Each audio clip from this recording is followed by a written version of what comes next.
atau lemari pembekunya. Di sini ada twist ice maker dengan jumbo box atau penampungan yang besar sekali. Kemudian tempat pembuat es ini dapat dipindah-pindah sesuai kebutuhan kita.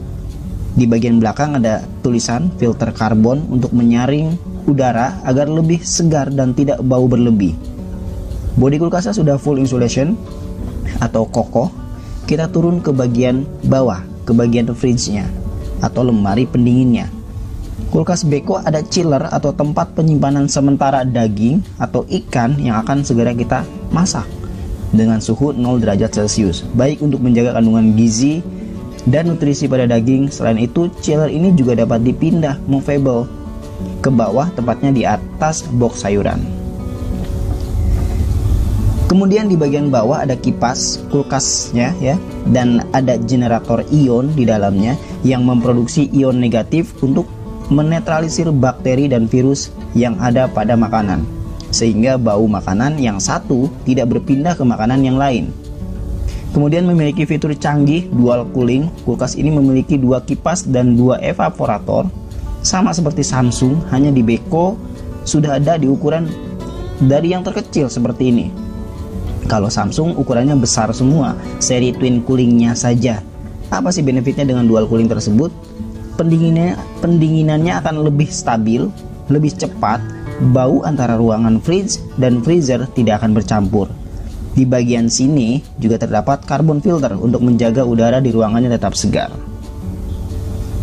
Di sampingnya sudah ada lampu LED sehingga penerangannya lebih maksimal dan hemat listrik. Ada fitur anti lonjakan naik turun listrik juga di sini.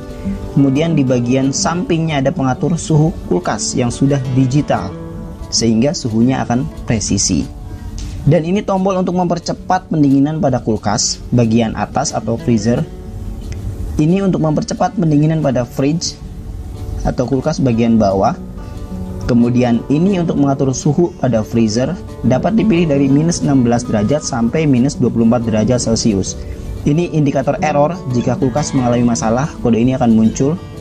Anda harus segera menghubungi teknisi.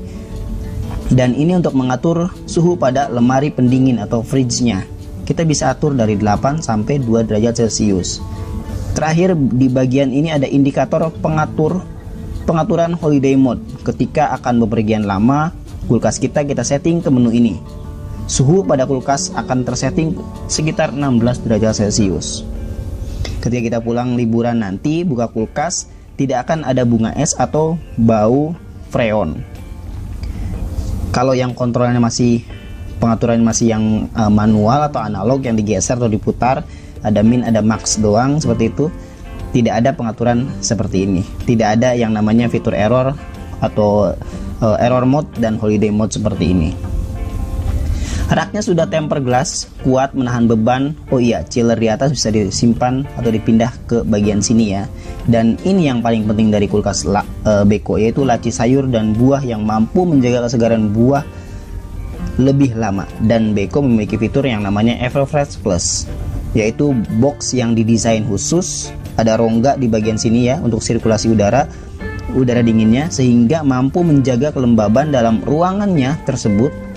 Dan dilengkapi lagi dengan fitur Active Fresh Blue Light, lampu LED yang menggantikan sinar matahari agar buah dan sayuran dapat melanjutkan proses fotosintesisnya selama disimpan dalam kulkas, sehingga tampilan warna dan kandungan vitamin C pada buah akan terjaga. Dengan spektrum warna biru ini, biru matahari ini ya, dapat menjaga kandungan vitamin C dan tampilan pada buah tersebut. Sehingga dengan 2 fitur ini maka kesegaran buah dan sayuran dipertahankan lebih lama, bahkan beberapa sayur bertahan sampai dengan 30 hari. Kita beralih ke bagian pintunya. Rak botolnya dapat menyimpan 4 botol besar kapasitas 1,5 liter. Insulasi bodinya sangat kokoh dan gasketnya dapat dilepas dan dibersihkan, memudahkan kita saat perawatan.